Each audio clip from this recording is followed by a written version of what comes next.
dah buat keputusan, PRU akan datang dulu sebelum pemilihan.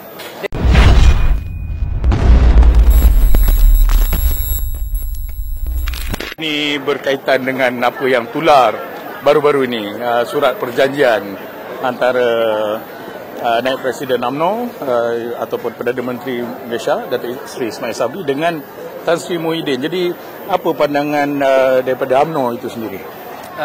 Yang tentunya benda ni belum disahihkan atau tidak, itu pertama.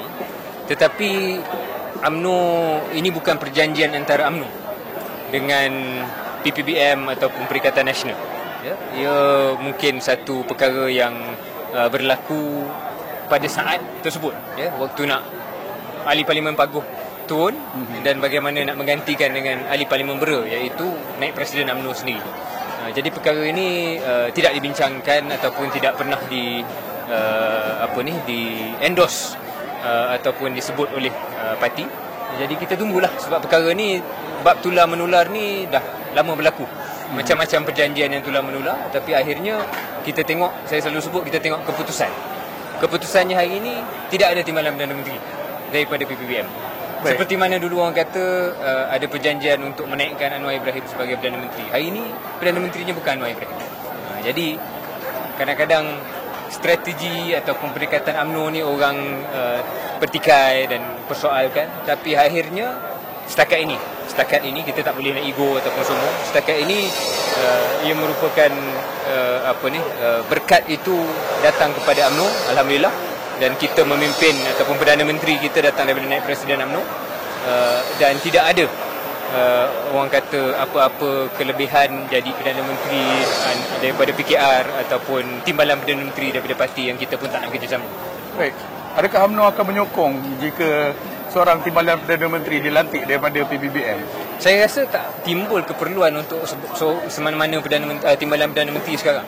Satu, kita dalam keadaan yang mana kabinet yang sedia ada ni dah cukup besar untuk melaksanakan kerja.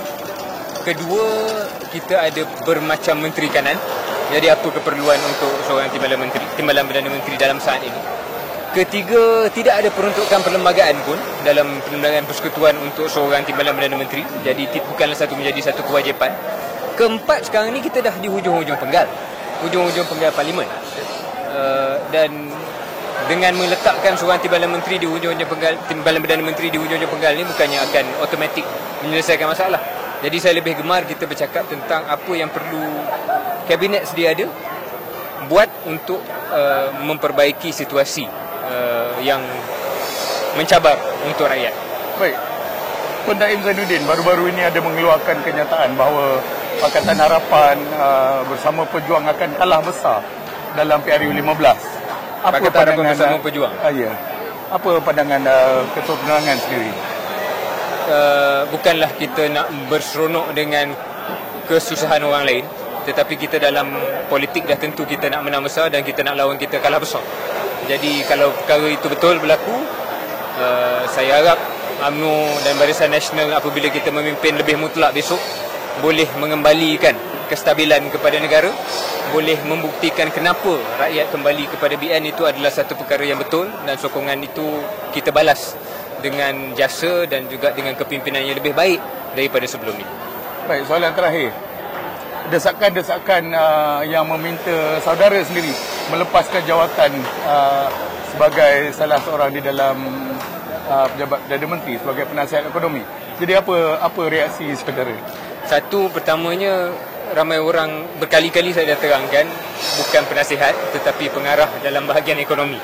Maknanya saya bekerja dalam pejabat Perdana Menteri bersama dengan penjawat-penjawat awam, untuk ada bahagian. Semua pejabat akan ada bahagian media, bahagian komunikasi, bahagian antarabangsa, bahagian ekonomi.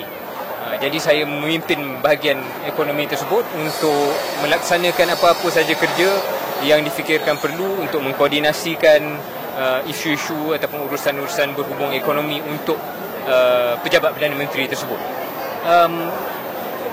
Desakan-desakan ini, satu, mungkin dia datang daripada lawan parti, lawan UMNO, yang meletakkan kepada seorang pegawai dalam pejabat Perdana Menteri untuk menyelesaikan masalah inflasi yang satu dunia sedang hadapi. Saya rasa itu tidak realistik lah, tidak adil untuk mana-mana individu.